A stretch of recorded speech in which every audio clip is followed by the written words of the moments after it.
Hello, what is up guys? Evil Duosarm here today, back with another Black Desert guide. In today's video, we're going to be taking a look at the Amity minigame in Black Desert, because a lot of people have complained about it in my leveling guide that they can't get the Amity that they need for this dude, Norn Federers over here, so we're going to do it on him to show you how it works. But a lot of people complained about that they can't do that, can't progress with the leveling guide, so I want to make a guide for that. But likewise, in the live streams, a bunch of people also comment saying, hey, how do I get the knowledge for this NPC so I can increase my energy, or things like that, so I figured I would put a guide out on this information. Real quick though, before we get into it, if you're new to the channel, new to Black Desert, or enjoy the content on the channel, please consider subscribing. It would mean a lot to me, help to grow the channel, and I would greatly appreciate it. Without further ado, let's get into it, and let's take a look at our good friend Norn Federers, okay? So while you're doing the leveling guide that I made, going I think 59 to 60 for this guy, you need to come up to him, and in order to unlock all of the quests in this little village, you need to get the knowledge on this guy and be able to get him up to 400 Amity. So every other NPC that you have to do this with through the leveling guide, as well as in your general adventures in the world of Black Desert, is going to follow this same exact process. As you approach the NPC, so you can see you get like the circle that surrounds him, a little text blob will pop up right here. Interests, Plants of Calpheon, required knowledge 11 out of 4 for Might. So if you do not have this knowledge, or if you didn't gain it while we were playing through the earlier parts of the leveling guide, it will say Interest, Plants of Calpheon, required knowledge, something out of 4, so you might not have all the knowledge that you need to do this. You will know right off the bat if you'll be able to talk to the NPC. So if I didn't have that knowledge, then down here this conversation tab would be grayed out and it would say not enough knowledge to be able to talk to this dude. So that knowledge is obtained from this interest knowledge status over on the left side over here.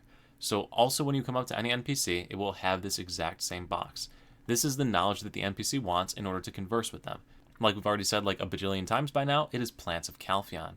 In order to see Plants of Calpheon, what you need to do, if you press the H key on the keyboard, use the filter on the right side to navigate to Ecology, Ecology of Calpheon, Plants of Calpheon, you will see all of the different plants you need to get. If you didn't watch my guide on how to fill out this knowledge book and get all of this information, go ahead and watch that. But because I too am an avid YouTube watcher for guides, I hate it when people do that, so this link will be in the description again, so you can find out where you need to go to get all of this knowledge. So same exact thing we just did, Ecology, Ecology of Calpheon, Plants of Calpheon, and if we click any one of these, it will take us to a little mini map icon that'll show us exactly where you get that knowledge. There it is on the map. So in this region, which is right above Trent, aka you need to kill the trees around Trent for this dude. All of his knowledge is the trees around Trent. So the link to this will be in the description below, and you can just filter through this to find whatever knowledge you're missing for any NPC you happen to run into. But anyway, after you have gotten the knowledge for this, right, Plants of Calpheon, after you've gotten at least 4 of these filled in this book, you will be able to talk to him and the conversation button will light up. Now, ideally, you want to have as many possible options before you do this. So you can see that there's a bunch of different ones. I haven't even filled all of them in. I have 2 that I haven't figured out yet. I'm at 11 out of 13. The more options you fill up over here on this list, out of the list, the more options you will have to choose from down here. So I have 11 things I can pick from because I have 11 out of 13. If I had all 13, I'd have all 13 to choose from. Basically, the more options you have, the better your odds of completing whatever task you're assigned to on the left side of the screen. So there can be any combination of different tasks you can get. You can get things like fail to spark interest, successfully spark interest, reach a minimum favor, reach a this favor. There's a whole bunch of different things. So some of the terminology will be a little confusing, so I'll play through a couple of these to try and give you an idea on how this works.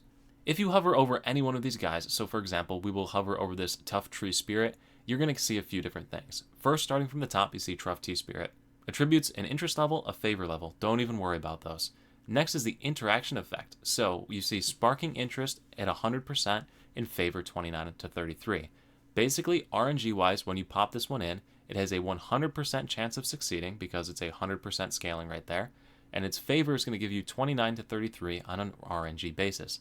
So because this one is to gain an accumulated favor of 75 or more, this has a 100% chance to give me anywhere from 29 to 33. This is an easy one that I want to slot in. So the next thing I want to look for are any other 100% that I might have that can guarantee me advancing further. So this one right here, this Altreant, is another guaranteed sparking interest of 100%, right? So it's going to successfully complete no matter what. But it rewards 0 favor, so this provides very, very little. So we wouldn't want to use this unless we absolutely need it to succeed, because sometimes you're going to get challenges that say, successfully spark the interest 10 times in a row or something stupid like that. So that's when you'd want to use this one. Now on the flip side, sometimes you won't get ones that say successfully do this 5 times in a row or successfully reach a minimum favor number. You're going to get ones like this that say fail to spark the interest X number of times.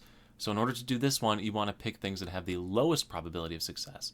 So scrolling through this, I see that my lowest probability right here is this 9%er, so I'll definitely want to put this one in. But other than that, there's really nothing that's a super low percentage chance of succeeding, so you basically just stack on your lowest chances that you have and pray to RNGesus that you end up getting a fail consecutively in a row here. So let's see how I do. Nope, of course the friggin' 17%er would succeed right off the bat, right? Haha, ha. Wow, I still passed it though. Anyway, that's the general idea behind the failure ones though.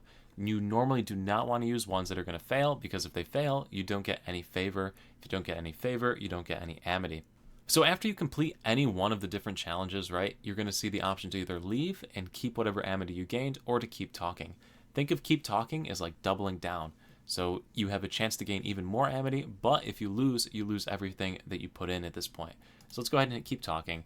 This one is a gain a minimum favor one, so just like we said a few minutes ago, we want to gain a minimum favor. We have that one that we know for sure is a 100% success rate with 28 to 32 favor. So literally that one by itself is going to successfully complete this challenge.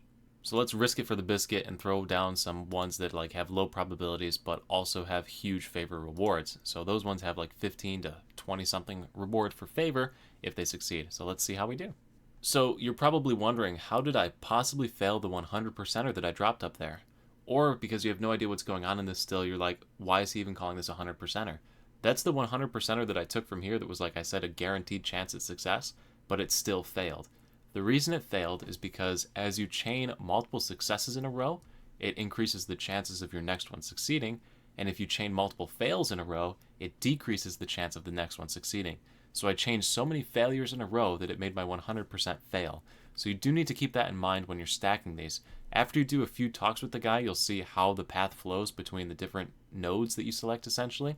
And you'll want to make sure you start off with your highest percentage ones and work your way into your lower percentage ones as you're trying to reach a higher score. And if you get one that says fail a certain number of times in a row, you'll want to start off with your lower tiered ones, your lower percent chances, and move your way into your higher chance ones.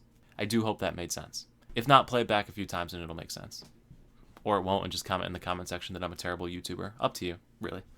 But anyway, I succeeded on this one, so I'm going to click keep talking again. The next one is spark the interest of Norm 5 times in a row, so 5 consecutive times. Sometimes it'll say just do it 5 times, sometimes it'll say it has to be consecutive. So this is a great example to show off our consecutive thing.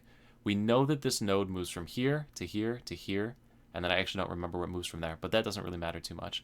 So I want to make sure that the third node that I drop on is going to be the 100%er, which means for this third node in the chain, I'm going to use a 91%er. For the second node in the chain, I have a guaranteed 100%er, even though it doesn't reward me with very much favor. I'm okay with that because I need to succeed 5 times in a row. For the first node in the chain, I want to pick the one that's a 100% chance. And then after this, I think my next highest chance of success is only an 86%er.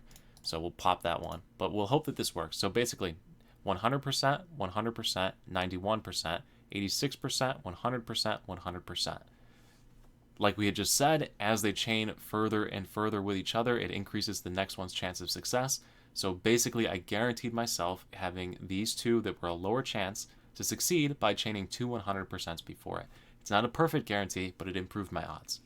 After you've done this 3 times, though, you'll have to exit and take your Amity, and from there, you can go back in and run this again. But anyway, guys, I hope this gives you a general overview or a good idea on how this Amity minigame works.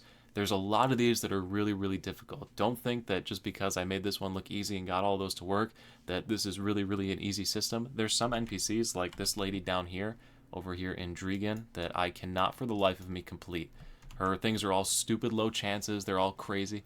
So sometimes the NPC is easy to figure out, sometimes they're not. You'll just have to play with it a little bit, but hopefully this gives you a foundation of how to go through this little puzzle game and figure out how to talk to the NPCs.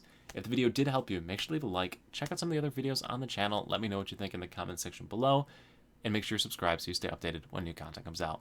Thank you so much for watching. I will see you at the next video, stream, or wherever I happen to see you. Bye.